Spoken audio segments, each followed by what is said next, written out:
Hey everyone, and welcome back to Ontario Cryptids. I hope you all enjoyed your week. This weekend, some people will have Monday off due to Remembrance Day. In the States, it's known as Veterans Day. If you're living in Canada, don't forget to take a moment of silence to remember those who died in military service and honor those who served in wartime. Enjoying the content? Then don't forget to like, subscribe, and hit that notification bell. It helps to support the channel, and you'll stay up to date with all the latest videos. Join a community of like-minded individuals to be the first to know when new content drops. If you have an encounter story that you would like to share, then please forward your stories to OntarioCryptids@gmail.com. I would be honored to share your story with like-minded people. Now sit back and relax as we begin with today's episode.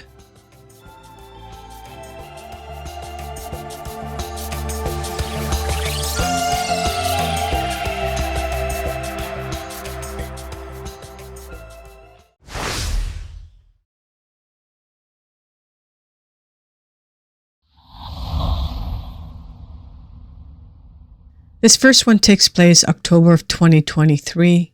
We're heading to Apache County, Arizona, and the nearest town is Greer.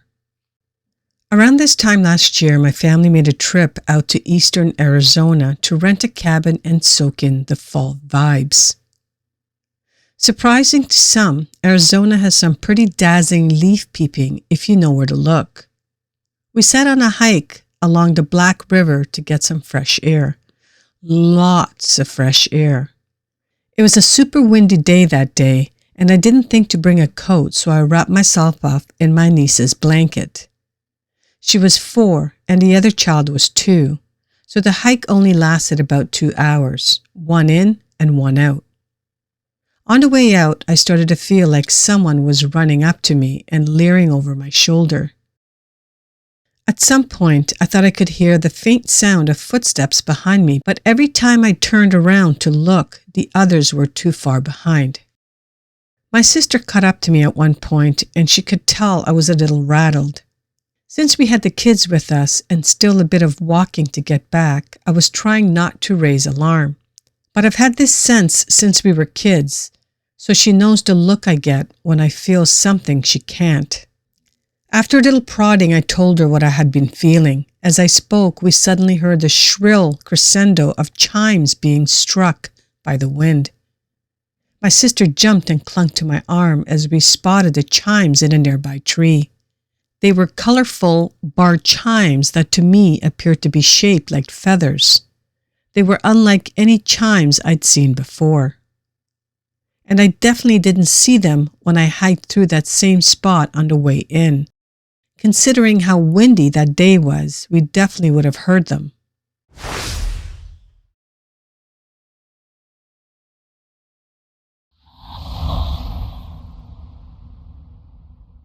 This next one takes place December of 2001. We're headed to Burlington County, New Jersey, and the nearest town is Southampton. 2001 December deer season, my 3 brothers and I were hunting in Bear Swamp State Forest down a logging road off the power lines. We were all hunting down the logging road. We agreed to wait for one another on the way out of the woods once it was too dark to see. Something started screaming and charging at us from the swamp. It would charge at us and then stop. You could feel the ground. It was big. We had flashlights, but it stayed out of sight. When it screamed at us, it was so loud it went through you. It was charging and breaking branches and moving around. We were so scared, we all had our guns up. We would have shot it if we could see it, but never got a good look at it. We couldn't move any further up the road. It kept coming at us, like a gorilla bluff charges and breaking branches. It was really mad. Finally, it walked deeper into the swamp, still screaming and breaking branches. We got out of there. We have hunted there many years and never had anything like that happen before.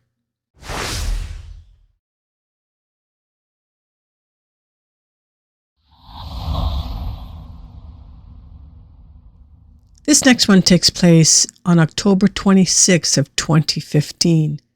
We're heading to Peach County, Georgia, and the nearest town is Byron. I had been out looking for deer. It was getting on the late side, so I headed for home. I was walking down the train tracks. The tracks are flat in this area. I can see a long way. It was about an hour to an hour and a half before dark. I noticed a long way down a very dark or black spot that at first I thought was the curve in the tracks.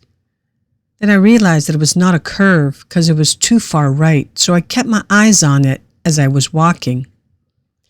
I thought it was a shadow or something. Then I noticed that I could make out that it was standing up like a person. I knew it was not a deer. I could make out its head was not shaped human-like and its shoulders were very wide. It was on the right side of the tracks, close to or straddling the rail.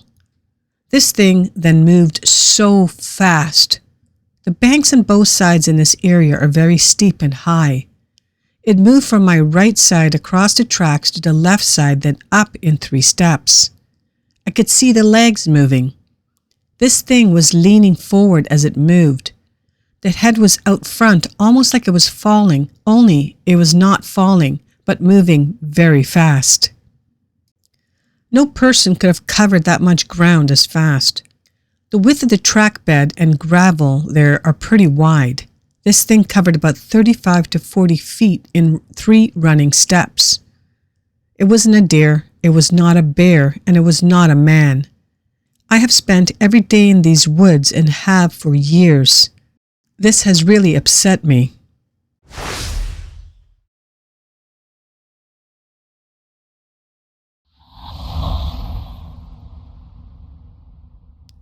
This one takes place on September 22nd of 2023.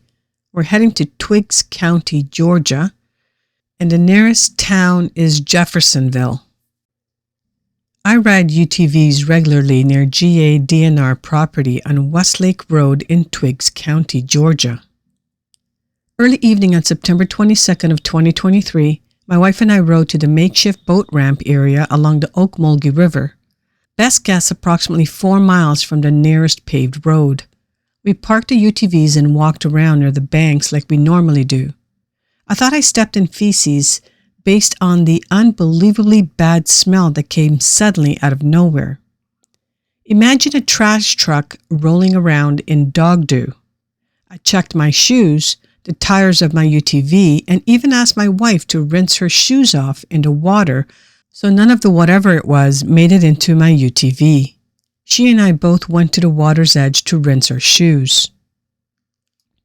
Turning back to return to the UTV from the water's edge, she and I both saw a stone fly from the woods 45 yards in front of us over our heads and land in the water behind us. We turned and looked at each other, and before either of us could speak, another rock flew over us into the river behind us. Neither of us saw what threw the stones or heard anything unusual. That ended our evening ride, and we got out of there as quickly as possible. Bigfoot is not something regularly discussed in my home. It was far from my first thought during and immediately following the event. On the way home, my wife Googled "smells bad throws rock" or something like that and had a holy cow moment when the search result came back as Bigfoot. When we got home, I tried to throw a similar sized rock, 7 inches in diameter, as a comparison. I was able to get it across a 2-lane road at about 6 feet at the height of its arc. I am 6 feet tall, 200-pound lineman who climbs telephone poles daily, so I am at least moderately healthy and at least average strength for a 40-year-old male. Who or whatever threw those stones were considerably stronger than I am and can throw the stones around 25 feet high and for 45 yards. 3+ times further and much higher than I could. I'd like to think this could have been a hilarious game warden or practical joker, but the isolation of the area combined with the fact that there were no other vehicles or ATVs within sight or earshot makes it unlikely. It would take at least several days to reach this area on foot without a motorized vehicle. Okay, well that will be it for this week. Now let's acknowledge the current OC members. I would like to thank Elizabeth, Jim, Diana, and Teresa for the contribution and support as members of the OC community. Your support is truly appreciated. If you wish to learn more about the OC membership program, you can check out the membership video to get a detailed description of all the perks you will receive. Don't miss out on the adventure. Become a member now and join us today. If these encounters reminded you of one you may have had, then please forward your encounters to OntarioCryptids@gmail.com. I would be honored to share your story to the OC community. Now, thank you for listening until the end. I truly appreciate it. Please hit the like button on your way out and smash the subscribe button if you're new to my channel. And don't forget to hit that notification bell so you can stay up to date with all my latest episodes. Have a wonderful weekend, and we'll see you all next week right here on Ontario Cryptids.